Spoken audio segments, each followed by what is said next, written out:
दिख रहा है सबको? तो स्टार्ट करें।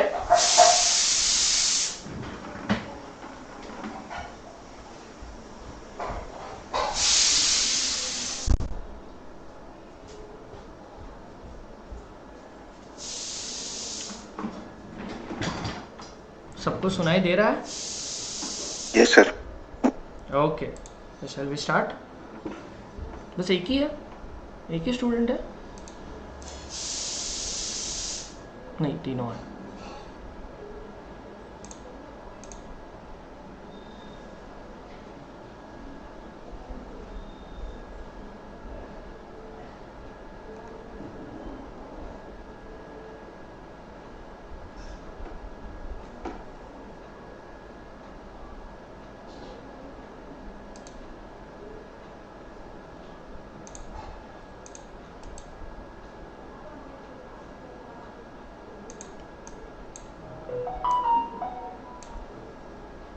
चलो स्टार्ट करते हैं।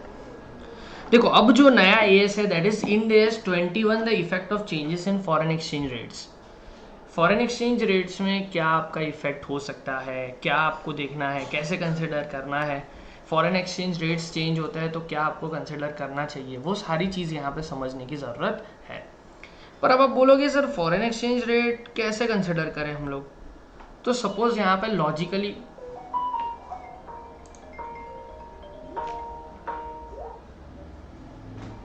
Hello, sorry,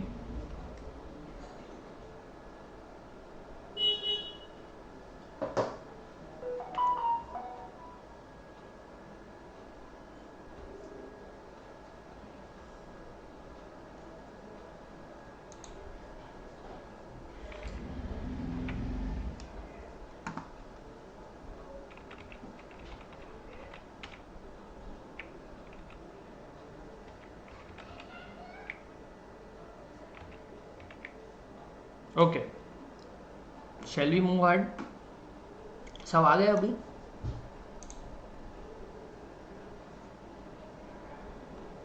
Mahadev. Okay okay, देखो क्या है, सपोज मैं आपको बोलूं तो आपने सपोज आज कोई गुड्स परचेस किया, कोई भी फॉरेन से परचेस किया, ठीक है। सपोज मान लेते हैं कि हम इंडिया में बैठे हुए हैं, हम इंडिया में हैं और यूएसए से आपने कोई गुड्स परचेस किया, ठीक है, क्रेडिट पे।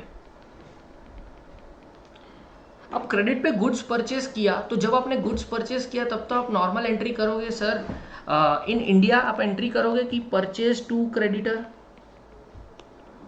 पर जब आपने परचेस किया है यूएसए में तो आपको पेमेंट तो डॉलर में करना पड़ेगा, सिंपल है। तो सर पेमेंट डॉलर में करना है और मुझे रिकॉर्ड किस में करना है? मैं इंडिया में बैठा हूं, मैं इंडिया में बैठा हूं तो मुझे रिकॉर्ड तो किस में करना पड़ेगा? मेजर चांसेस है कि मैं रुपीज में रिकॉर्ड करूं ये ट्रांजेक्शन। तो सर अब मुझे पेमेंट करना है डॉलर में, मुझे लिखना है, रिकॉर्ड करना है रुपीज में, तो इन दैट सिनारियो यहाँ पे दो करेंसी मेरी चेंज हो गई, दो करेंसी के बीच में कॉन्फ्लिक्ट हो गया। तो ये जो करेंसी के बीच में जो कॉन्फ्लिक्ट होता है उसको मुझे क्या करना पड़ेगा? मिटिगेट करना पड़ेगा। तो इन दैट सिनारियो मुझे कैसे रिकॉर्ड करने हैं ये सारे ट्रांजेक्शन जब ये दो करेंसी चेंज होती है, किस तरह से मुझे रिकॉर्ड करना है, ये सारी चीज़ आपको समझनी पड़ेगी। तो ये कैसे कंसिडर करना है वो यहाँ पे मैं बताता हूँ, ठीक है। तो सबसे पहले उन्होंने बोला है the effect of changes in foreign exchange rates. तो दिस इंडेक्स प्रिस्क्राइब्स, ये इंडेक्स आपको कौन सी चीज़ में, कैसे आपको कौन सी चीज़ में हेल्प कर रहा है वो यहाँ पे बताया हुआ है। तो सबसे पहले तो accounting for foreign exchange, foreign currency transaction. Foreign currency transaction मतलब सिंपल बोलूँ ना तो आपकी जो प्रेजेंटेशन का, आपकी जो फंक्शनल करेंसी है, आपकी जो करेंसी है उसके अलावा अगर आपने कोई भी ट्रांजेक्शन किया दूसरे करेंसी में तो इन दैट सिनेरियो उसको कैसे रिकॉर्ड करना है वो यहाँ पे बताते हैं। उसको हम बोलते हैं फॉरेन करेंसी वाला ट्रांजेक्शन। तो यहाँ पे ये चीज़ बोली है कि अगर आपकी जो फंक्शनल करेंसी है, आपकी जो करेंसी है जिसमें आप अपने प्रेजेंट करते हो, आप अपने अकाउंटिंग आपके फिनेंशियल स्टेटमेंट को प्रेजेंट करते हो, वो करेंसी के अलावा कोई भी करेंसी में अगर आपने ट्रांजेक्शन किया है तो उसको कैसे रिकॉर्ड करना है वो यहाँ पे आपको दिखाया जाता है, वो इंड AS 21 है। दूसरा उन्होंने बोला है translation of financial statement of foreign operation into presentation currency of parent entity and intra group transaction between parent entity and it's foreign operation. मतलब ये बोला है, सेकेंड पॉइंट ये है कि अगर आप यहाँ पे इंडिया में बैठे हुए हो, सपोज आप इंडिया में हो, ठीक है, आप HO हो, हेड ऑफिस हो, आपकी कोई ब्रांच है, आपका कोई फॉरेन ऑपरेशन है, ब्रांच है फॉरेन में, USA में ब्रांच है, तो वो ब्रांच के रिकॉर्ड्स यहाँ पे कैसे इनकॉर्पोरेट करने हैं वो यहाँ पे उन्होंने बोला है, कैसे इनकॉर्पोरेट करने हैं वो यहाँ पे उन्होंने बोला है, ठीक है। तो ये इनकॉर्पोरेट कैसे करना है वो यहाँ पे हम कंसीडर करेंगे, किस तरह से करना है वो यहाँ पे इंड AS आपको ये गाइड करेगा। तीसरा translation of financial statement of entity into presentation currency. Presentation currency में कैसे ट्रांसलेशन करना है, ट्रांसलेशन मतलब क्या, कोई अलग से करेंसी में फाइनेंशियल स्टेटमेंट आपको दिखा के बताना है तो कैसे बताना है। तो ये 3 प्रॉब्लम है जिसका आपको प्रॉब्लम सॉल्यूशन करना है। प्रॉब्लम 2 ही है, मेजरली तो 2 ही प्रॉब्लम है, फर्स्ट वाली 2 जिसका आपको कंसिडर करना है। तो सबसे पहले तो ये सर फॉरेन एक्सचेंज रेट्स को कंसिडर करने के लिए पहले करेंसी को कंसिडर करना पड़ेगा। करेंसी का मतलब क्या है वो समझना पड़ेगा। तो टाइप्स ऑफ करेंसी कितनी है वो यहाँ पे उन्होंने बताई हुई है। पहले तो सर करेंसी के टाइप कितने हैं, तो सर करेंसी में सबसे पहले उन्होंने बोला है फंक्शनल करेंसी। फंक्शनल करेंसी मतलब सिंपल है, आपका अपना बिजनेस कौन सी करेंसी में वर्क करता है, that is your functional currency. आपका अपना बिजनेस कौन सी करेंसी में वर्क कर रहा है, that is your functional currency. Just a second.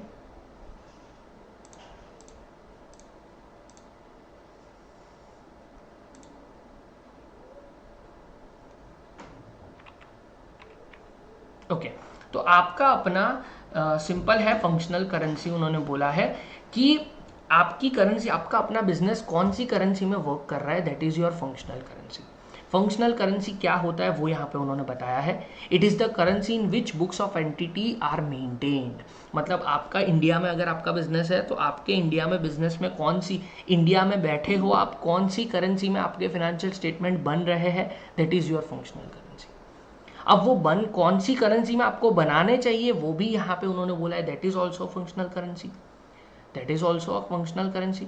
तो it is determined as the currency of primary economic environment of the entity using following indicators, that is again an important thing. उन्होंने क्या बोला है, sir आपको functional currency consider करनी पड़ेगी। अब functional currency आपको डिसाइड करनी पड़ती है। देखो हालांकि इसके आपको केसेस नहीं पूछेंगे, पर ये आपको बहुत इंपॉर्टेंट है आपके लिए कि what is the meaning of functional currency. Meaning of functional currency क्या है वो यहाँ पे आपको समझना है। तो सबसे पहले करेंसी में फंक्शनल करेंसी की, फंक्शनल करेंसी उन्होंने ये बोला है कि अगर आप इंडिया में बैठे हो तो आप कौन सी करेंसी में आप ट्रांजेक्शन रिकॉर्ड करते हो, कौन सी करेंसी में आपको ट्रांजेक्शन रिकॉर्ड करने चाहिए, that is your functional currency. तो फर्स्ट उन्होंने ये बोला है कि आपके बिजनेस का प्राइमरी इकोनॉमिक एनवायरनमेंट, आपका प्राइमरी इकोनॉमिक एनवायरनमेंट कौन से लेवल पे चल रहा है, किस लेवल से वो वर्क कर रहा है। मतलब आपके बिजनेस में मेजॉरिटी ट्रांजेक्शन कौन सी करेंसी में हो रहे हैं, that is your primary economic environment. तो यहाँ पे वही बोला है कि it is determined as the currency of primary economic environment of the entity using following indicators. तो फर्स्ट उन्होंने ये बोला है प्राइमरी इंडिकेटर्स। सर आपको अगर आपकी फंक्शनल करेंसी डिसाइड करनी है, मैं जो बोल रहा हूँ ध्यान से सुनना, अगर आप इंडिया में बैठे हो, आप इंडिया में बैठे हो फिर भी आपकी फंक्शनल करेंसी डॉलर हो सकती है, कोई मुझे बता सकता है क्यों?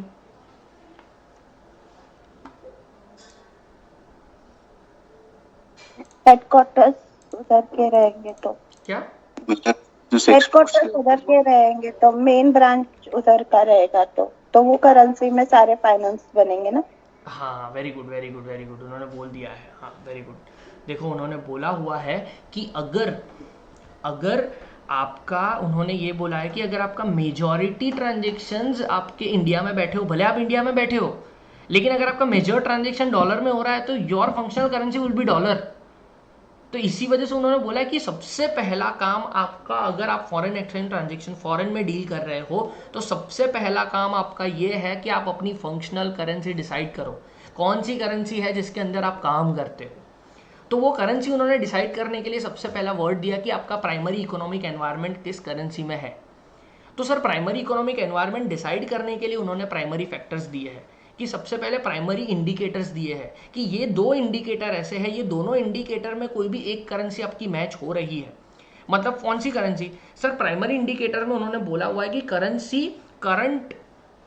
Currency in which influences the sale price of its goods और सर्विस। मतलब आप अपने बिजनेस में, आप अपना बिजनेस कौन सी करेंसी में कर रहे हो, आप अपने गुड्स कौन सी करेंसी में बेचते हो, that is your main currency. अगर सपोज मान लेते हैं यहाँ पे डॉलर आया आपका, यहाँ पे डॉलर आया, ऐसा मान लेते हैं कि सर यहाँ पे डॉलर, ये डॉलर है, ठीक है, ऐसा मान लेते हैं कि ये डॉलर आया, ठीक है, कि हम नॉर्मली हम डॉलर में सेल करते हैं। Currency in which influences the sale price of its goods और सर्विसेज, सर यहाँ पे डॉलर आया। सेकंड क्या है? Currency which influences the cost of providing goods और सर्विस।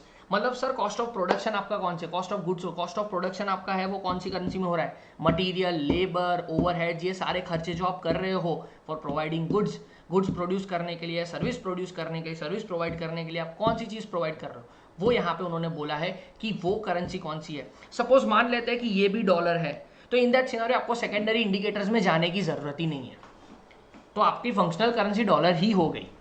तो आपकी फंक्शनल करेंसी क्या हो गई? डॉलर ही हो गई। क्यों सर? प्राइमरी इंडिकेटर्स उन्होंने बोल दिया ना कि प्राइमरी इंडिकेटर्स मतलब आप अपने गुड्स सेल किस में करते हो और गुड्स बनाते किस में हो। अगर वो दोनों करेंसी सेम ही है ना तो वही फंक्शनल करेंसी आपकी हो जाएगी, दैट्स इट, खत्म हो गई बात। किसी को इसमें डाउट है? ये दो इंडिकेटर्स जो मैंने बताया उसमें।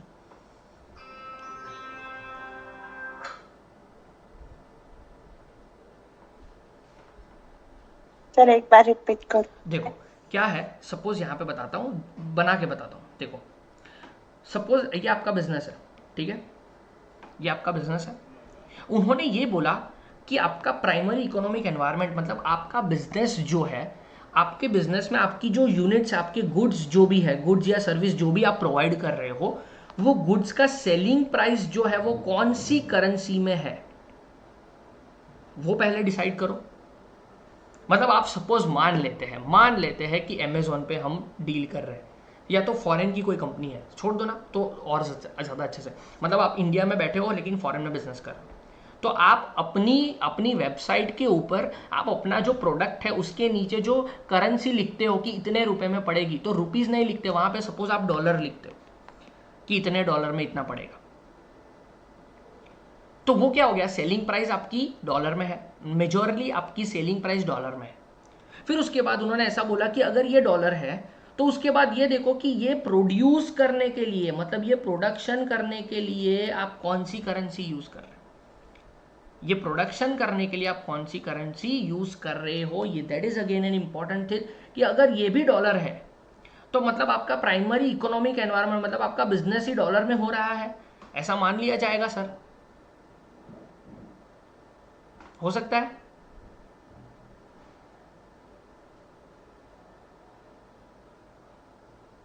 हो सकता है यस सर, गॉट हाँ,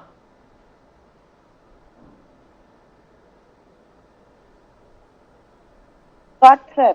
दोनों करेंसी अगर बाहर के होंगे तो वो करेंसी फंक्शन करेंसी होगा। यस नहीं, दोनों करेंसी बाहर के भी नहीं, कोई भी हो, सपोज यहाँ पे दोनों करेंसी रुपीज है मेजरली, तो फंक्शनल करेंसी रुपीज हो जाएगा, सिंपल एज दैट। हाँ, फंक्शनल करेंसी कौन सी है वो डिसाइड करने के लिए उन्होंने ये बोला कि पहले प्राइमरी इंडिकेटर्स देखो, वो इंडिकेटर्स के हिसाब से कौन सी करेंसी आपकी आ रही है वो देखो। तो उन्होंने ये बोला कि आपका सेलिंग प्राइस कौन सी करेंसी में आप बताते हो, आप अपना गुड्स किस में सेल करते हो वो बताओ। फिर उन्होंने ये बताया कि आप अपना जो कॉस्ट ऑफ प्रोडक्शन है, प्रोडक्शन कैसे कर रहे हो वो बताओ। वो उन्होंने बोला कि कॉस्ट ऑफ प्रोडक्शन कैसे करते हो वो बताओ।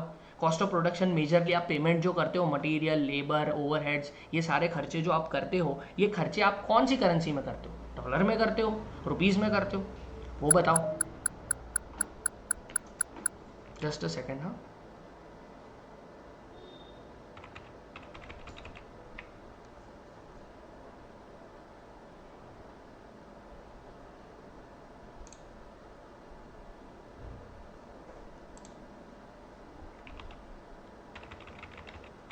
दिख रहा है अभी?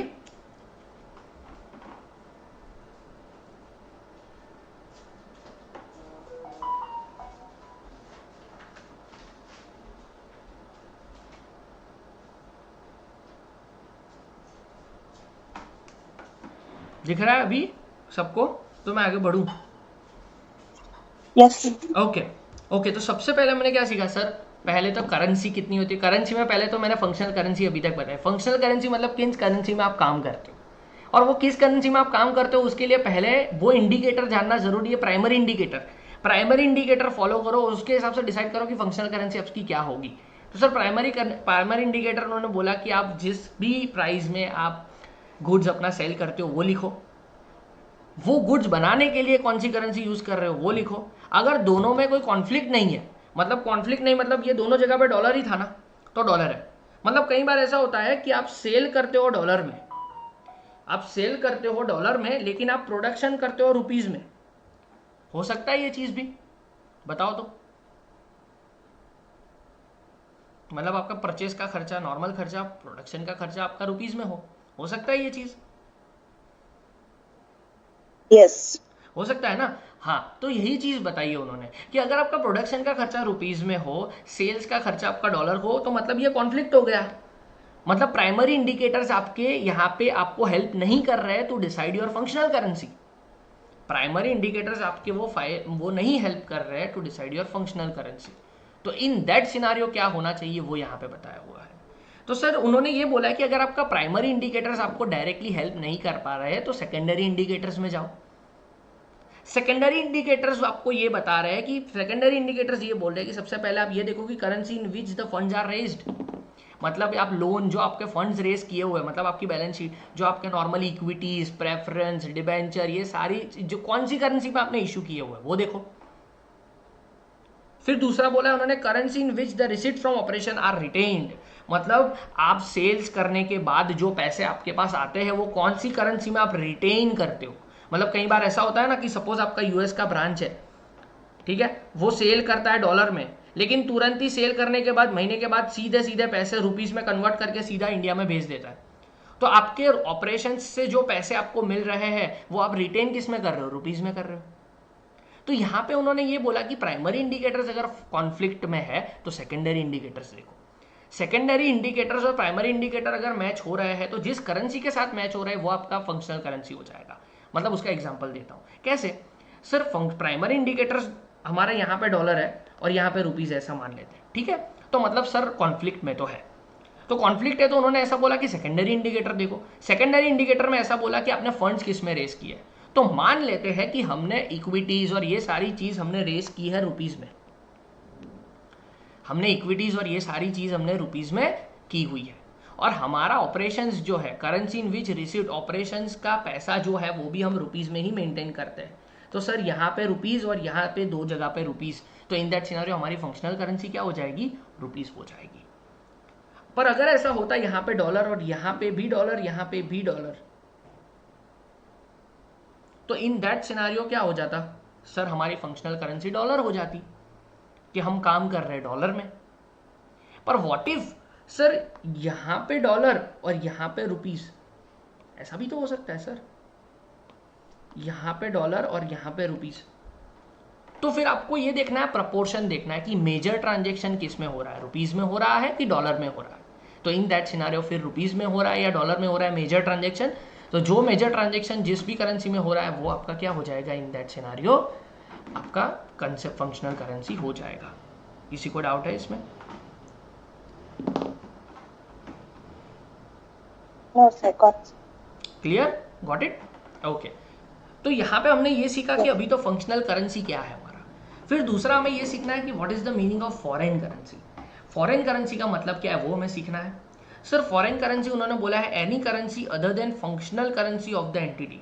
कोई भी करेंसी जो फंक्शनल करेंसी के अलावा कोई भी चीज होती है, मतलब फंक्शनल करेंसी के अलावा जो भी करेंसी है वो मेरी फॉरेन करेंसी है। सिंपल बोलूँ ना तो यहाँ पे हमने डिसाइड किया, अगर यहाँ पे आपने डिसाइड किया कि आपकी फंक्शनल करेंसी रुपीज है, तो रुपीज के अलावा जितनी भी करेंसी है वो सारी फॉरेन करेंसी है आपके लिए। Simple as that. तो वही बोला है, any currency other than functional currency of the entity, transaction in foreign currency needs to be converted into functional currency. ये आपके लिए इंपॉर्टेंट है। उन्होंने ये बोला है कि अगर फॉरेन करेंसी में आप ट्रांजेक्शन कर रहे हो, आप इंड एस के हिसाब से फॉरेन करेंसी अब बोलना है आपको, सर हमारी functional currency and foreign currency are different. अगर फंक्शनल करेंसी, अगर फॉरेन करेंसी में आप ट्रांजेक्शन कर रहे हो तो इंड एस आपको ये सजेस्ट कर रहा है कि you have to convert that transaction into functional currency. अगर फॉरेन करेंसी में आप ट्रांजेक्शन कर रहे हो तो you have to convert that into functional currency and then you have to record it in functional currency because you are preparing your financial statement in functional currency. इसमें समझ आया? Yes. Okay. And lastly presentation currency. Sir presentation currency मतलब क्या? आप अपने financial statement कौन सी currency में present कर रहे हो अपने इन्वेस्टर्स को। It is the currency in which financial statement of the entity are presented, that is it can be functional और फॉरेन। मतलब आप बोलोगे सर फंक्शनल करेंसी में हम प्रिपेयर कर रहे हैं तो फाइनेंशियल स्टेटमेंट भी हमारे प्रेजेंट हम करेंगे, वो भी फंक्शनल करेंसी में ही करना चाहिए ना, पर ऐसा नहीं है। इंड एस आपको लिबर्टी दे रहा है, इंड एस आपको ये लिबर्टी देता है कि आप अपने फाइनेंशियल स्टेटमेंट जो है वो फंक्शनल या फॉरेन करेंसी, फाइनेंशियल स्टेटमेंट आप कोई भी करेंसी में प्रेजेंट कर सकते हो, it is up to you, आप कर सकते हो, ठीक है। It can be functional, it can be foreign. लेकिन लेकिन लेकिन उन्होंने ये चीज बोल दी है कि आपकी फंक्शनल करेंसी जो है, आप फंक्शनल करेंसी, आपकी बुक्स ऑफ अकाउंट्स जो है वो मेंटेन किससे करना है? फंक्शनल करेंसी से। अगर फॉरेन करेंसी में आपका ट्रांजेक्शन हुआ तो उसको कन्वर्ट भी किस में करना है? फंक्शनल करेंसी में। But when it comes to financial statement का प्रेजेंटेशन, फाइनेंशियल स्टेटमेंट का प्रेजेंटेशन आता है ना, तब आप चेंज कर सकते हो, तब आप फंक्शनल या फॉरेन में प्रेजेंट कर सकते हो। लेकिन बुक्स ऑफ अकाउंट जब आप प्रिपेयर कर रहे हो ना, तब तो आपको फंक्शनल ही फॉलो करना पड़ेगा। आई होप सो समझ आ गया।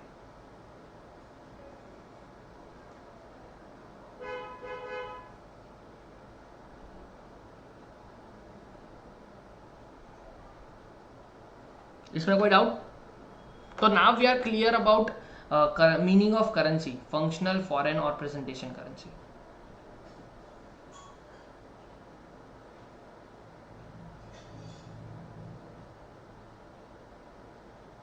Are we? तो मैं आगे बढ़ूं?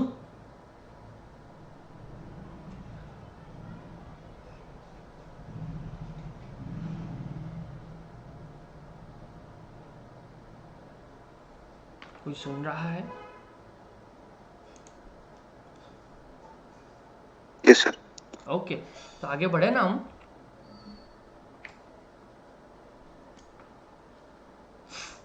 Yes sir. Okay, accounting for foreign currency transaction. उन्होंने बोला है कि अकाउंटिंग, आप फॉरेन करेंसी ट्रांजेक्शन का अकाउंटिंग कैसे करोगे। आई होप सो अब मैं फॉरेन करेंसी बोल रहा हूँ मतलब आपको समझ आ रहा है कि functional currency and foreign currency मतलब हमारी फंक्शनल करेंसी के अलावा कोई भी करेंसी में मेरा ट्रांजेक्शन हो रहा है, that is your foreign currency. तो अगर फॉरेन करेंसी में आपका ट्रांजेक्शन हो रहा है तो उसको कैसे रिकॉर्ड करना है, ये इंड एस आपको बता रहा है। तो foreign currency transaction means any transaction that will be settled in foreign currency which includes, settle हो रहा है फंक्शनल फॉरेन करेंसी में सेटल हो रहा है, दैट इज इंक्लूड, वो क्या इंक्लूड कर रहा है?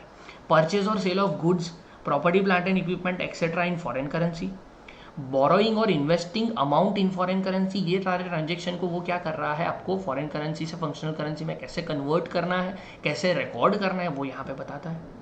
तो sir initial recognition, I hope so initial recognition आपको पता चल रहा है। इनिशियल मतलब जब ट्रांजेक्शन हुआ तो उसको हमें क्या करना पड़ेगा? कन्वर्ट करना पड़ेगा उस दिन का जो ट्रांजेक्शन रेट चल रहा है उस रेट के हिसाब से। तो उन्होंने बोला इनिशियल रिकॉग्निशन मतलब जिस दिन आपने वो फॉरेन ट्रांजेक्शन किया, फॉरेन करेंसी वाला ट्रांजेक्शन किया, उस दिन आपको कैसे चलाना है, उस दिन आपको कैसे कन्वर्ट करके दिखाना है। तो उन्होंने बताया initial recognition recorded by converting it into functional currency at the exchange rate on transaction date. मतलब ट्रांजेक्शन डेट के ऊपर जो आपका एक्सचेंज रेट होगा उसके ऊपर आपको दिखाना है। अब आप बोलोगे सर उस दिन ये क्या हुआ? तो सपोज सिंपल है कि आपने 1/1/2000 यहाँ पे एग्जांपल दिया, एग्जांपल से पहले समझ से नहीं समझ आया तो मुझे बताना, ठीक है।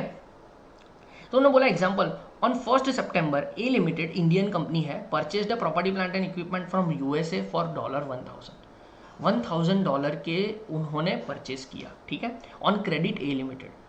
1 सितंबर ए लिमिटेड इंडियन कंपनी ने परचेज किया है property plant and equipment US में 1000 क्रेडिट। फंक्शनल करेंसी रुपीस, देखो बोल दिया उन्होंने, सर उनकी फंक्शनल करेंसी क्या है? रुपीस है, तो उनके लिए फॉरेन करेंसी हो जाएगी dollar. Exchange rate on the date of transaction is $1 is equal to 80। Sir जिस दिन आपने ट्रांजेक्शन किया ना उस दिन का एक्सचेंज रेट भी उन्होंने दे दिया है कि $1 इज इक्वल टू 80 रुपीज़। तो अब आपको अगर रिकॉर्डिंग ट्रांजेक्शन की एंट्री करनी है, सर एंट्री तो बहुत ईजी है, it is about the writing कि सर फॉरेन करेंसी में ट्रांजेक्शन हुआ है तो I have to write it, I have to record it in functional currency. तो सर ट्रांजेक्शन क्या हो रहा है, तो ट्रांजेक्शन उन्होंने बताया property plant and equipment account debit to creditor account, property plant and equipment to creditor. ये तो एंट्री तो पता चल गई कि प्रॉपर्टी प्लांट एंड इक्विपमेंट आया ना टू क्रेडिटर, बट यहाँ पे उन्होंने ये बोला है कि $1000 आपने खर्चा किया, उस दिन $1 का भाव कितना चल रहा था 80, तो मुझे उस दिन के रेट के हिसाब से मुझे कन्वर्ट करना पड़ेगा। तो $1 is equal to 80, that is 80,000 rupees. 80,000 rupees का मैंने क्या किया सर, परचेज किया प्रॉपर्टी प्लांट एंड इक्विपमेंट, वो भी क्रेडिट पे, और वो मैंने कन्वर्ट कर दिया फंक्शनल करेंसी में। इसका रूल क्या बताया सर मैंने कि जिस दिन परचेज करो, फॉरेन करेंसी ट्रांजेक्शन करो, जिस दिन भी, उस दिन आपको फंक्शनल करेंसी में कन्वर्ट करना पड़ेगा, उस दिन जो एक्सचेंज रेट चल रहा होगा उसके ऊपर। अब आप बोलोगे सर उस दिन तो पूरे दिन में तो बहुत एक्सचेंज रेट होता है, तो कुछ नहीं करना है, एक एवरेज रेट लेके आप कर सकते हो वो रिकॉर्ड इन योर अकाउंट्स। किसी को डाउट है इसमें, वरना मैं आगे जाऊँ?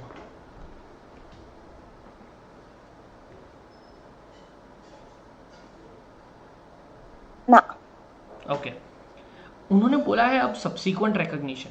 Sir subsequent, what is the meaning of subsequent recognition? थोड़ा समझाता हूँ सब्सीक्वेंट रिकॉग्निशन क्या है।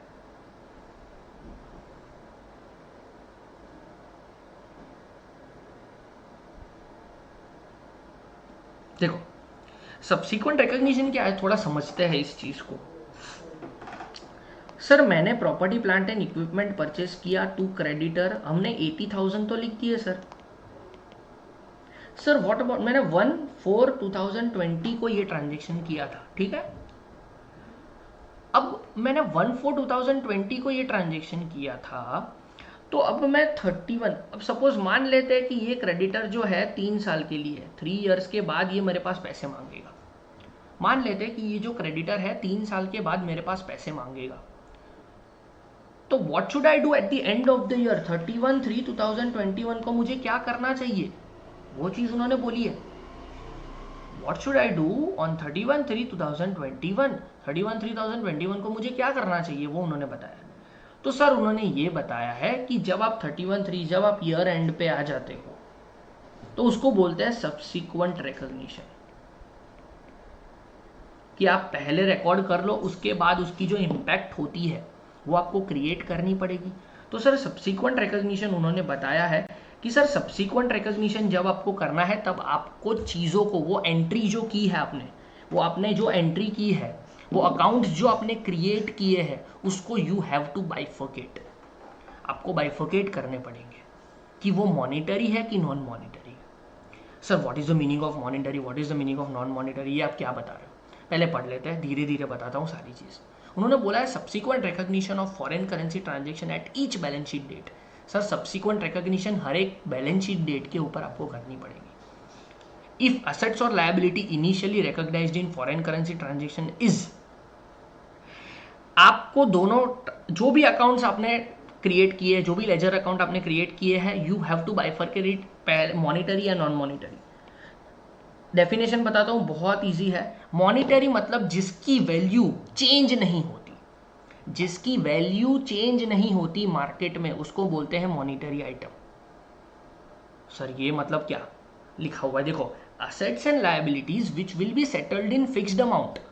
सर कोई भी असेट्स या लायबिलिटी आप प्रिपेयर कर रहे हो, जो आपने लिखा हुआ है वहाँ पे, जो भी आपने क्रिएट किया हुआ है, कोई भी असेट्स या लायबिलिटी क्रिएट की हुई है, वो असेट या लायबिलिटी अगर फिक्स्ड अमाउंट में पे हो रही है तो देन इन दैट सिनेरियो वो मॉनिटरी आइटम है। तो सर ये मॉनिटरी आइटम कैसे आइडेंटिफाई कैसे करूँ?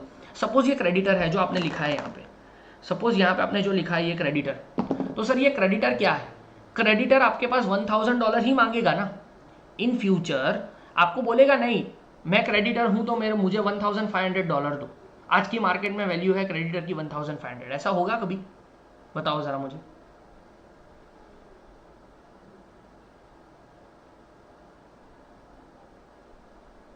हाँ, ऐसा होगा कभी?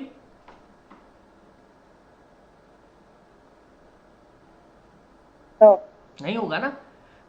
तो ऐसी ही चीज जो मार्केट में चेंज नहीं होती, पर सपोज मैं ऐसा बोलूं प्रॉपर्टी प्लांट एंड इक्विपमेंट है, वो हर साल के एंड के ऊपर उसकी वैल्यू चेंज होती है ना फेयर वैल्यू के हिसाब से।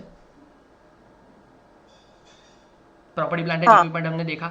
हाँ, तो वो कौन सी होगी? वो नॉन मॉनिटरी आइटम होगी जिसकी वैल्यू चेंज होती है ड्यू टू मार्केट कंडीशन या इसके हिसाब से चेंज होती है, मतलब उसकी वैल्यू चेंज कर सकते हैं हम लोग, तो इन दैट सिनारियो उसको बोलते हैं non monetary item. Monetary item मतलब फिक्स्ड अमाउंट में जो चीज़ रहती है उसको बोलते हैं हम monetary item. Non monetary item मतलब मॉनिटरी के अलावा जितनी भी आइटम होती है वो सारी नॉन मॉनिटरी, ऐसा समझ लो इजीली में। तो सर यहाँ पे एग्जाम्पल भी लिखे हैं मैंने, ट्रेड रिसीवेबल, ट्रेड पेएबल मतलब debtor, creditor, loan given, loan taken, investment इन बॉन्ड्स एक्सेट्रा। सर आप बोलोगे सर इन्वेस्टमेंट इन बॉन्ड्स तो वैल्यू तो इंक्रीज डिक्रीज होती है, तो ये क्यों आपने यहाँ पे मॉनिटरी आइटम में लिया? बट सर जो मैंने वैल्यू इन्वेस्ट की है वो थोड़ी इंक्रीज डिक्रीज होगी। मतलब सपोज मैंने आज $1000 इन्वेस्ट किए हैं कोई जगह पे, तो ऐसा थोड़ी होगा कि आपका $1000 आपने 1200 इन्वेस्ट किया है नेक्स्ट ईयर, ऐसा मान लोगे? नहीं, 1000 ही इन्वेस्ट किया था, वो तो मार्केट में वैल्यू उसकी इंक्रीज हुई है, वो आपका प्रॉफिट है। पर ऐसा है कि इन्वेस्टमेंट की वैल्यू आपने जो इन्वेस्ट किया है वो 1000 की जगह 1500 हो जाएगा next year, even if you don't invest, ऐसा तो नहीं होगा। इसी वजह से उन्होंने ये बाइफर्केशन बहुत कॉम्प्लिकेटेड रखा हुआ है। पर ये कॉम्प्लिकेशन हमें तो सिंपल बनाना है कि हमें सिर्फ वो चीज़ को, वो जो अकाउंट क्रिएट किया है उसको पूछना है कि भाई ये अकाउंट की वैल्यू चेंज हो सकती है या नहीं हो सकती। अगर चेंज नहीं हो सकती तो इन दैट सिनारियो वो मॉनिटरी है, चेंज हो सकती है तो in that scenario that would be non monetary item. ठीक है, तो सर मॉनिटरी आइटम को आपको क्या करना है? It will be remeasured at balance sheet date at closing rate, that is difference in P&L। अब what is the meaning of this thing? कोई मुझे बता सकता है? ये इतना पढ़ के, इतना मैंने पढ़ाया कि सर मॉनिटरी आइटम है, सपोज यहाँ पे मैं बता दूं कि प्रॉपर्टी प्लांट एंड इक्विपमेंट और ये क्रेडिटर है, तो क्रेडिटर ये मॉनिटरी आइटम है। तो मॉनिटरी आइटम उन्होंने बोला है कि ईयर एंड की balance sheet date, balance sheet आ गई तो बैलेंस शीट डेट के ऊपर क्लोजिंग रेट जो होगा उसके ऊपर मुझे दिखाना पड़ेगा और डिफरेंस जो है P&L में डालना पड़ेगा। What should I do? क्या करना पड़ेगा?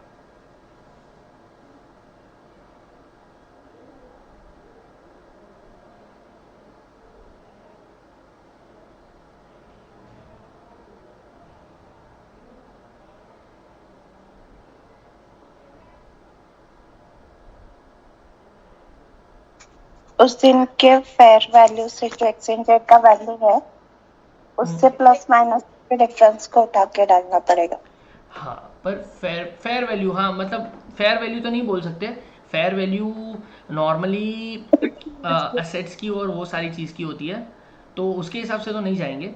पर हाँ, आपने जो बोला वो कुछ हद तक सही है, मतलब इसको एग्जाम्पल से समझते हैं।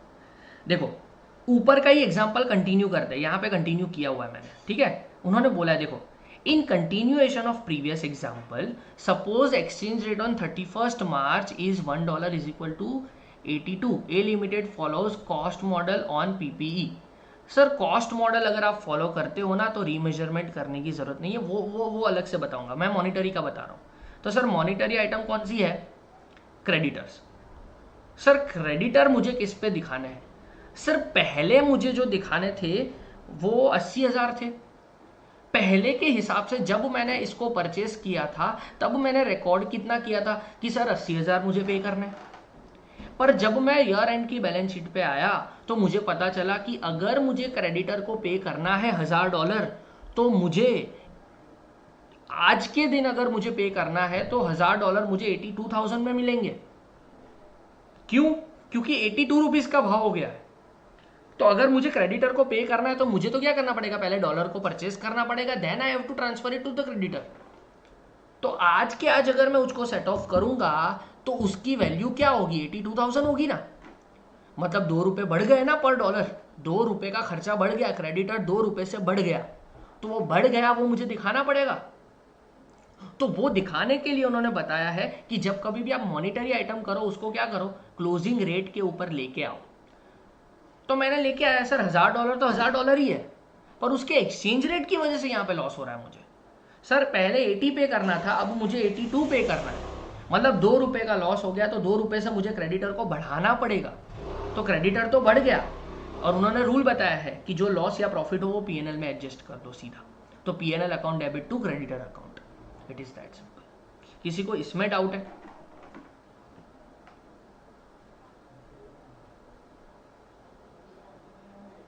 नहीं just done sir. Done, okay. तो अब मैं यहाँ पे बता रहा हूँ, तो अब मैं मानता हूँ कि आपको मॉनिटरी आइटम समझ आ गया कि मॉनिटरी आइटम को आपको ईयर एंड पे क्या करना है, रीमेजर करना है। ईयर एंड पे रीमेजर करो, क्लोजिंग रेट के हिसाब से प्रॉफिट हुआ तो पीएनएल क्रेडिट करो, लॉस हुआ तो पीएनएल डेबिट करो, it is that simple. But what about non monetary item?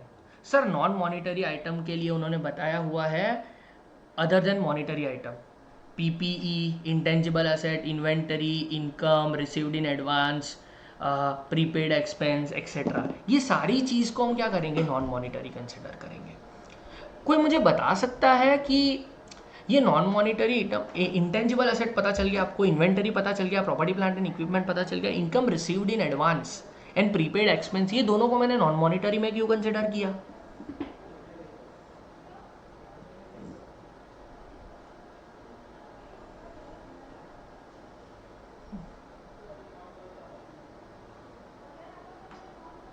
मैंने रीजन बताया है, थोड़ा बहुत सोचो तो मुझे बता सकते हो ना।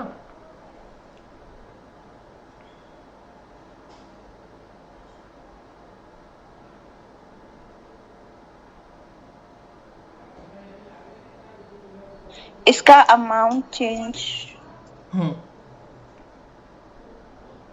इसका अमाउंट चेंज क्या हो सकता हो सकता है? कैसे? एडवांस हमने अभी receive in advance, prepaid expenses etcetera. हाँ मैं वही बोल रहा हूँ कि इनकम रिसीव्ड इन एडवांस कैसे चेंज हो सकता है, वो फिक्स ही रहता है ना। हाँ लेकिन फॉरेन एक्सचेंज के वजह से उसका अमाउंट चेंज हो सकता है। Very good very good very good.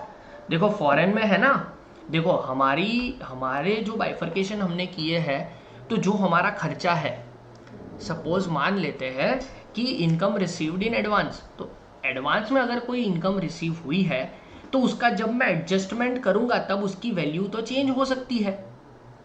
इसी वजह से उन्होंने बताया हुआ है कि इनकम जो भी आप एडवांस में रिसीव कर रहे हो या प्रीपेड एक्सपेंस कुछ भी कर रहे हो, वो दोनों चीज को आपको नॉन मॉनिटरी कंसिडर करना पड़ेगा, ये फिक्स नहीं है। तो अब कोई नॉन मॉनिटरी आइटम है, तो सपोज यही ट्रांजैक्शन में पीपीई नॉन मॉनिटरी आइटम थी, आई होप सो समझ आ रहा है मैं जो बोल रहा हूँ वो। तो प्रॉपर्टी प्लांट एंड इक्विपमेंट क्या था सर, नॉन मॉनिटरी आइटम। तो नॉन मॉनिटरी आइटम हो ना, तो आपको बाइफरकेट करना पड़ेगा, पहले देखना पड़ेगा कि वो कॉस्ट मॉडल पे है या रिवैल्यूएशन मॉडल पे है। सर इसके लिए इंड AS 16 जो मैंने पढ़ाया आज ही, वो समझ आ जाएगा। सर उन्होंने बता दिया है कि कॉस्ट मॉडल पे है या रिवैल्यूएशन मॉडल पे है। अगर कॉस्ट मॉडल पे है तो उसको कुछ भी करने की जरूरत नहीं है फॉरेन एक्सचेंज, ये इंड AS ना बोल रहा है कि कॉस्ट मॉडल पे है ना अगर वो, तो हमें रीमेजरमेंट उसके लिए कुछ लिखने की जरूरत ही नहीं है ईयर एंड के ऊपर, कुछ मत करो, छोड़ दो उसको ऐसा ही, कुछ मत करो, वो कॉस्ट पे दिख ही जाएगा। लेकिन अगर रिवैल्यूएशन मॉडल के ऊपर अगर वो फॉलो हो रहा है तो it will be remeasured at the exchange rate on the fair value determination date. थोड़ा ध्यान से समझना, फेयर वैल्यू डिटर्मिनेशन डेट के ऊपर उसको हमें रीमेजर करना पड़ेगा। डिफरेंस गो टू पीएनएल और ओसीआई। सर कैसे करेंगे, थोड़ा ध्यान से समझो, ये चीज को समझते हैं यहाँ पे थोड़ा ध्यान से। सर यहाँ पे मैंने एंट्री की थी ना, पीपीई टू क्रेडिटर ऐसे एंट्री की थी, क्या किया था, 80,000 का एंट्री किया था। सर क्रेडिटर के बारे में तो क्या करना है, क्योंकि वो मॉनिटरी आइटम है, वो यहाँ पे मैंने बता दिया, creditor to PNL to creditor हमने किया। आई होप सो समझ आ रहा है वो।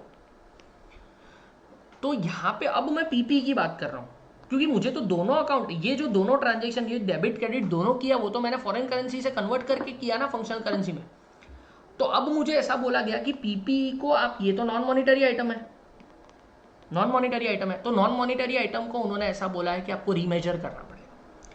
तो अगर ये नॉन मॉनिटरी आइटम है, if it is on cost, अगर ये कॉस्ट में है तो कुछ करने की जरूरत नहीं है, ईयर एंड के ऊपर कुछ मत करो सर, ईयर एंड के ऊपर कुछ मत करो, चलेगा, कुछ करने की जरूरत नहीं है, कुछ भी करने की जरूरत नहीं है ईयर एंड के ऊपर, सर चलेगा। उन्होंने ये बोला कि सर ईयर एंड आपका आ जाता है, अगर प्रॉपर्टी प्लांट एंड इक्विपमेंट आपके पास है, अगर रिवैल्यूएशन मॉडल है, तो आपको क्या करना पड़ेगा, उसकी फेयर वैल्यू पे जाना पड़ेगा सर। तो सर फेयर वैल्यू कैसे करेंगे, तो उन्होंने जो बोला है वो करते हैं। सपोज हमने जब परचेस किया था तब पीपीई कितने में परचेस किया था सर, $1000 में परचेस किया था, $1000 में परचेस किया था सर, और उसका 80 रुपए का दाम चल रहा था, मतलब 80,000 रुपए हमने मान लिए। अब जब ईयर एंड पे मैं आया तो पीपीई की वैल्यू, मार्केट वैल्यू $1200 चल रही है। पीपीई की वैल्यू कितनी चल रही है, $1200। तो सर $1200 के हिसाब से, और ईयर एंड के ऊपर दाम कितना है सर 82, तो 1200 इंटू 82 करेंगे तो एड ऑफ फिगर में लिख देता हूँ 96,000। चलो ना, मतलब कर लेते हैं, चलो 1200 इंटू 82 करते हैं। आपको क्या करना पड़ेगा, 1200 इंटू 82 करना पड़ेगा।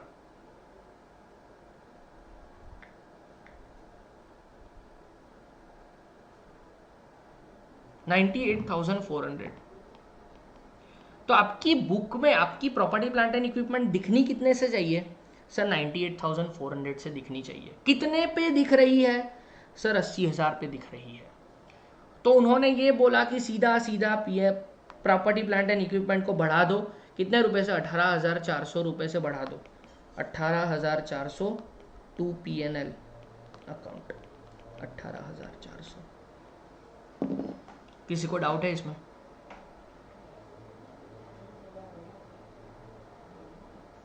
No sir. नहीं है? तो जो भी वैल्यू हो उसकी वैल्यू की एंड की डेट के ऊपर पूरी वैल्यू लिखो, जो रिकॉर्ड हुआ है उसमें से वो माइनस कर दो और लिख दो। अब आपकी प्रॉपर्टी प्लांट एंड इक्विपमेंट 18,400 रुपए से हो गई, बढ़ गई, और उसके ऊपर डेप्रिसिएशन करना। It is that simple. Clear है? कोई डाउट है इसमें?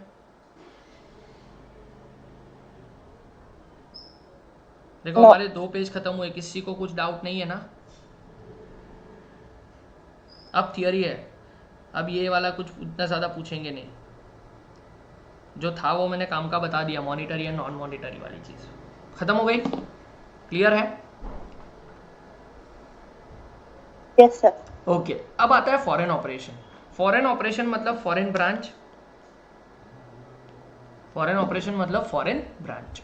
सर फॉरेन ब्रांच मुझे देखना है, तो foreign operation mean subsidiary, associate, joint venture और branch of the entity in any other country. Sir मैं इंडिया में बैठा हूँ, मेरी कंपनी है, मेरी subsidiary, associate, joint venture, branch कोई भी अनदर कंट्री में ये सारी चीज़ें बैठी हुई है।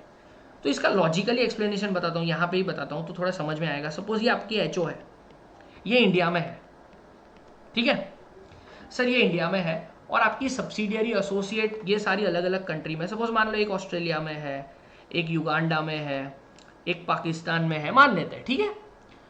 तो सर मुझे जब मैं अपना फिनेंशियल स्टेटमेंट में बनाऊंगा, अपना फिनेंशियल स्टेटमेंट में बनाऊंगा, तब मुझे ये सारी कंपनीज जो मेरी छोटे छोटे पार्ट है वो सबको मुझे क्लब करना पड़ेगा कि नहीं करना पड़ेगा? करना पड़ेगा ना। तो अब जो क्लब करना है वो कैसे करना है?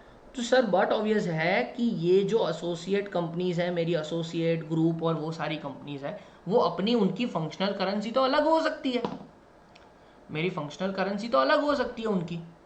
तो इसी वजह से इसमें कॉम्प्लिकेशन आता है।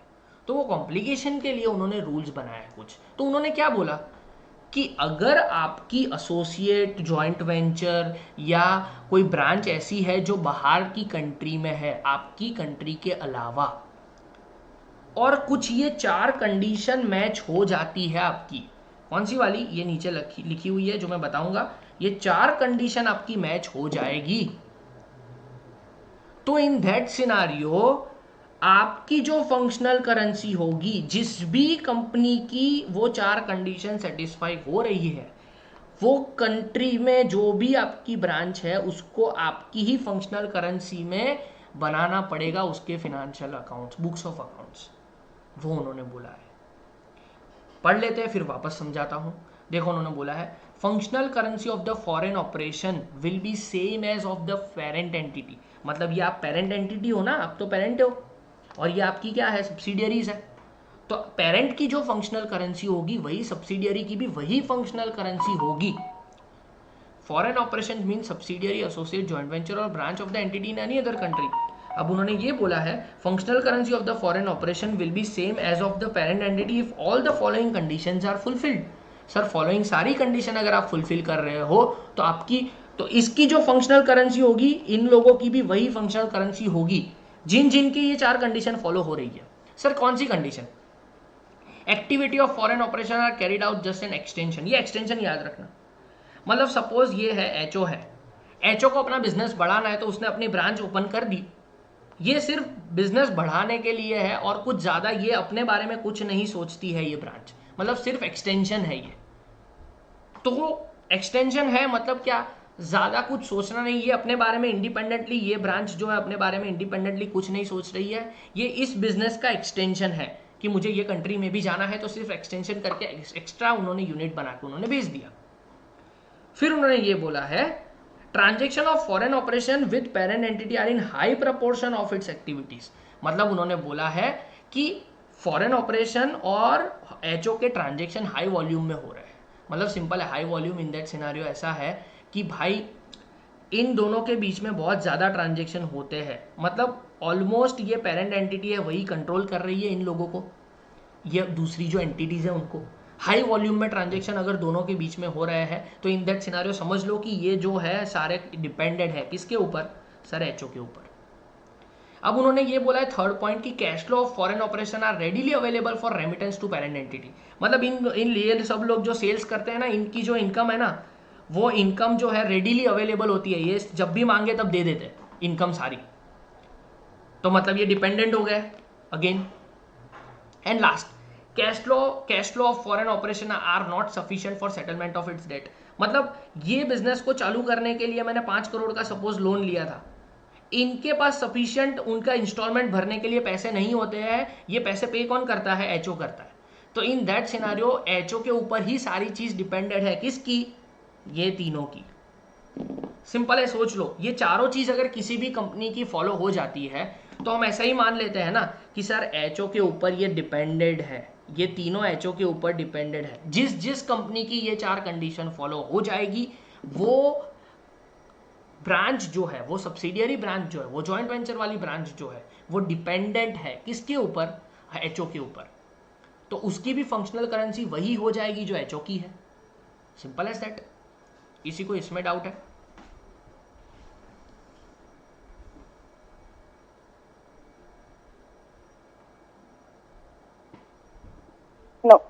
नो।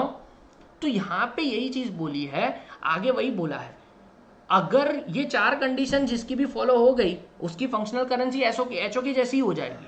पर उन्होंने ये बोला कोई भी एक कंडीशन भी फॉलो नहीं हो रही है, कोई भी एक कंडीशन फॉलो नहीं हो रही है, तो इन दैट सिनेरियो वो जो ब्रांच जो फॉलो नहीं कर रही है उनको अपनी प्राइवेसी, मतलब खुद की फंक्शनल करेंसी डिसाइड करनी पड़ेगी by applying primary indicators and secondary indicator. उनको खुद को अपनी फंक्शनल करेंसी डिसाइड करनी पड़ेगी बाय अप्लाइंग दीज 2 इंडिकेटर्स। ये इंडिकेटर्स अप्लाई करके ये करना पड़ेगा। ओके, तो उनको ये सारी चीज अप्लाई करके वापस इंडिकेटर्स लाने पड़ेंगे। अब उन्होंने ये बोला है translation of financial statement of foreign operation into presentation currency of parent entity. मतलब ट्रांसलेशन करना है सर, मतलब सिंपल है सर, एचओ है और ये मान लेते हैं यहाँ पे थोड़ा समझते हैं, एचओ है और ये ब्रांच है। तो ब्रांच के जो भी ट्रांजेक्शन होते हैं उसको ट्रांसलेशन करना है किसके पर्पस के लिए? एचओ के बुक में। तो इन दैट सिनेरियो कैसे करेंगे वो यहाँ पे उन्होंने बताया। तो सर वो कैसे करेंगे? उन्होंने बोला है since foreign operation prepares it's financial statement in its functional currency. अगर फॉरेन ऑपरेशन मतलब इंडिपेंडेंट ऑपरेशन होता है, ये इंडिपेंडेंट की बात कर रहा हूँ, अपने हिसाब से प्रिपेयर करेंगे, उसको अगर क्लब करना है आपको, hence foreign operation is required to translate is financial statement into currency in which parent entity is preparing its financial statement so that consolidation can be done. अब कंसोलिडेशन क्या है वो मैं बता सकता हूँ। कंसोलिडेशन मतलब सिंपल है, क्लब करने की बात। ये ब्रांच जो है वो एचओ का ही बिजनेस है ना, तो अल्टीमेटली ये जो एचओ है उसके अंदर सारी इसकी इंफॉर्मेशन होनी चाहिए, क्लब करके दिखानी पड़ेगी। तो सर ये ब्रांच का बैलेंस शीट एक बनाया होगा, ब्रांच ने अपना बैलेंस शीट बनाया होगा, उसकी एसेट की सारी चीज़ होगी, उसकी लायबिलिटी की सारी चीज़ होगी, बहुत सारी चीज़ें होगी जो मुझे क्लब करके एचओ में दिखानी पड़ेगी कि नहीं करनी पड़ेगी। तो वही चीज़ उन्होंने यहाँ पे ट्रांसलेट की हुई, यहाँ पे बताई हुई है कि financial statement of foreign operation are translated as follow. Translate करना है एज फॉलो। सर कैसे ट्रांसलेट करना है उन्होंने बता दिया। तो sir assets and liability convert करनी है आपको क्लोजिंग रेट के ऊपर। तो जितनी भी एसेट्स एंड लायबिलिटी है किसकी, सर आपकी जितनी भी एसेट्स एंड लायबिलिटी है फॉरेन ऑपरेशन की, वो सारी कन्वर्ट करेंगे हम क्लोजिंग रेट के ऊपर। शेयर कैपिटल जितना भी होगा वो convert, share capital and other equity जो है वो converted at the exchange rate on the actual transaction date. Actual जब ट्रांजेक्शन हुआ होगा ना, उसी डेट पे जो रेट होगा उसी का हम कन्वर्ट करेंगे। ये दोनों चीज़ बहुत इंपॉर्टेंट है। And profit and retain earnings during the year, item of income and expenditure. Income and expenditure को हम कहाँ पे करेंगे, उन्होंने बोल दिया कि इनकम एंड एक्सपेंडिचर वाली आइटम जितनी भी है उसको हम एवरेज रेट के ऊपर एक्सचेंज करेंगे, converted at the average exchange rate for the year, उन्होंने ये बोला है। क्लियर है? तो ये चीज़ उन्होंने बताई है। डिफरेंस अमाउंट, तो असेट्स एंड लायबिलिटी का जो डिफरेंस अमाउंट होगा वो किस में जाएगा, फॉरेन करेंसी ट्रांसलेशन रिजर्व। ये आपको इंपॉर्टेंट है, ये आपको करना बहुत ही ज़रूरी है। सर ये क्या हुआ, सर ये कैसे आएगा? तो सपोज आप देख लो असेट्स एंड बैलेंस शीट है, ठीक है। तो बैलेंस शीट की जो डेट होती है ना, बैलेंस शीट को आपकी फॉरेन ऑपरेशन की जो बैलेंस शीट होती है ना, फॉरेन ऑपरेशन की जो बैलेंस शीट होती है ना, एसेट्स एंड लायबिलिटी, उसको आप क्या करते हो, कन्वर्ट करते हो आप अपनी करेंसी में, आप अपनी करेंसी में कन्वर्ट करते हो। तो वो कन्वर्ट करके आप क्या करते हो, आप अपनी ट्रायल बैलेंस बनाते हो अल्टीमेटली।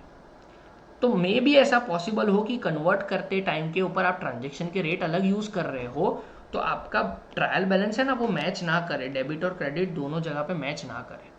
तो टेम्पररीली उसको मैच करने के लिए अमाउंट लिखा जाता है, वो अमाउंट आप ट्रांसफ़र करते हो फॉरेन करेंसी ट्रांसलेशन रिजर्व में, फॉरेन करेंसी ट्रांसलेशन रिजर्व में आप ट्रांसफ़र करते हो। ये चीज़ आपको समझने की ज़रूरत थी। ये आपके काम का नहीं है क्योंकि आपको कंसोलिडेशन लेवल का फॉरेन एक्सचेंज नहीं है। डन है? किसी को इसमें डाउट हो तो बता दो। ये पूरा एएस आपका ख़त्म हो गया, इंड एस 21।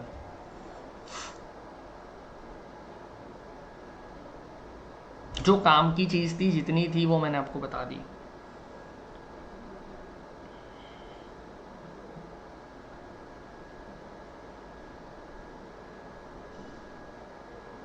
कोई डाउट हो तो मुझे बता दो जल्दी से।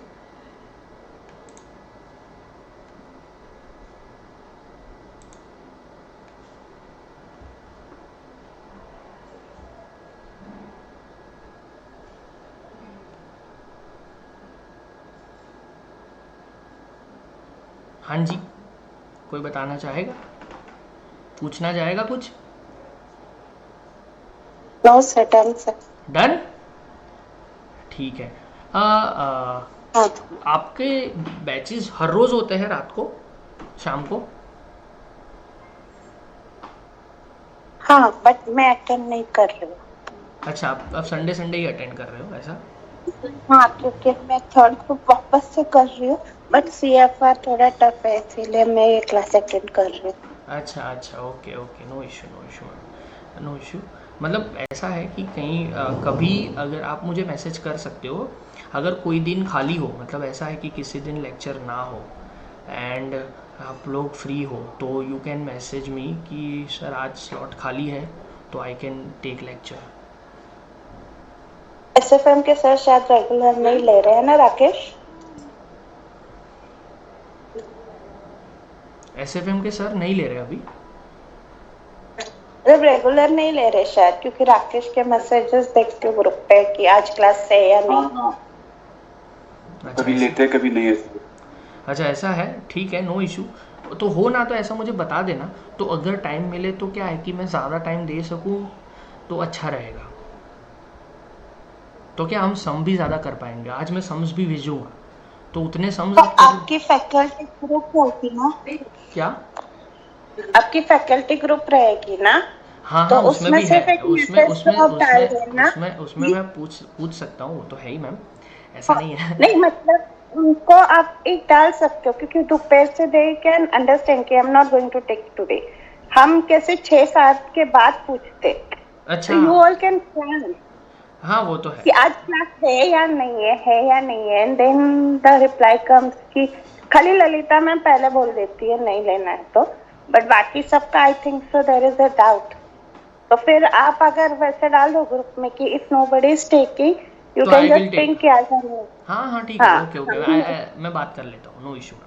हाँ, तो आपके फैकल्टी ग्रुप पे डाल दिया किसी ने भी, तो हमको कैसे 7 बजे अगर लिंक आता है तो we will join that class only ना। हाँ हाँ, श्योर श्योर, व्हाई नॉट। मुझे तो अच्छा रहेगा अगर मेरे पास शाम को टाइम होता है नॉर्मली, सो अगर मैं ज़्यादा टाइम दे के आपको पढ़ा सकता हूँ तो why not. CFR vast question है फा क्योंकि इसके बाद में देखो, वो सारे ऑनेस्टली बताऊँ अलग। ना, ऑनेस्टली बताऊँ तो C F R is not that vast honestly. अगर मैं स्ट्रेटेजी आपको दूंगा, अगर आपको मैं स्ट्रेटेजी दे रहा हूँ, मेरी नोट्स आपको दे रहा हूँ, तो C F R is not vast. आपको कॉम्बिनेशन में कितना टाइम लगेगा, क्या लगता है आपको? अगर अच्छे से करो तो उसमें 3 क्वेश्चंस भी अगर तुम ठीक से कर लो तो बाकी you can tackle until and unless कुछ नया एडजस्टमेंट उसमें कुछ तो डालना दे। नहीं, वही मेरे पास 30 पेज का इंट्रोडक्शन है कॉम्बिनेशन का, 30 page. Okay, so I have prepared my self in introduction of 30 page. वो 30 पेज अगर आपने कर लिए ना, तो मतलब 95 to 98% आपका कॉम्बिनेशन वहाँ पे ही ख़त्म हो गया। वो इंट्रोडक्शन से ही आप सम खुद ही करना स्टार्ट कर दोगे। That is the reason I am joining this class, क्योंकि कैसे मतलब मैं I know logically this is all like this, but मुझे उसका कॉन्सेप्ट क्लियरिटी थोड़ा थोड़ा नहीं है। But when I attended your first class आई बहुत सारे कॉन्सेप्ट क्लियर हुए, तो इसीलिए मैं ये क्लास अटेंड कर रही हूँ। मुझे ललिता मैम ने बोला था don't attend fourth group, third group पे ही कंसंट्रेट करो because I am getting 170 around in that. तो वो बोले कि थर्ड ग्रुप टफ है वो निकाल लो, फिर फोर्थ ग्रुप करो। फोर्थ ग्रुप में मेरे को 8 मार्क 4 मार्क ही कम गिर रहे। 2 बार दिया हाँ था, बट दोनों टाइम अच्छे मैम, मार्क्स मैम मिले। ऐसा कर सकते हो आप कि ये फोर्थ ग्रुप जो भी है आपका, मतलब दोनों ग्रुप आप कंसिडर कर सकते हो। दोनों ग्रुप नहीं दे नहीं, सकते आई ऐसा, एम वर्किंग। वर्किंग है। हाँ सही है सही है। तो मैं मैं थोड़ा, सोच रही मतलब मैं हूँ एक्चुअली बहुत छोटा हूँ अभी आपसे, तो मैंने तो दोनों ग्रुप करके ही निकाला है, तो मेरे हाँ, से। इंटर में तो फर्स्ट अटेम्प्ट में निकल गया, बट फाइनल आफ्टर कोरोना वो हाँ, लटक गया। नहीं नहीं हो नहीं, रहा है मेरा कंप्लीट। मैंने दोनों दोनों बारी इंटर फाइनल दोनों मैंने 8-8 करके ही दिए, तो दोनों पास हो गए मेरे। तो मुझे, फुल टाइम में होगा तो यू कैन डेडिकेटली गिव हाँ वो ऑल है मैम, टाइम, वो मैं बट मानता हूँ, पर अंदर मैं जब प्रॉब्लम होता है। एज ए स्टूडेंट भी जब था तब भी मैं ट्यूटर की तरह ही पढ़ता था, तो अभी मुझे इतना ज़्यादा एज नहीं है मेरी, फिर भी मैं पढ़ा लेता हूँ। अच्छा है। वो एज से नहीं, वो स्किल्स होते थे, वो किसी किसी के इनबिल्ड होता है। हाँ वो मैं भी थोड़ा लकी हूँ, मैं मानता हूँ मैम।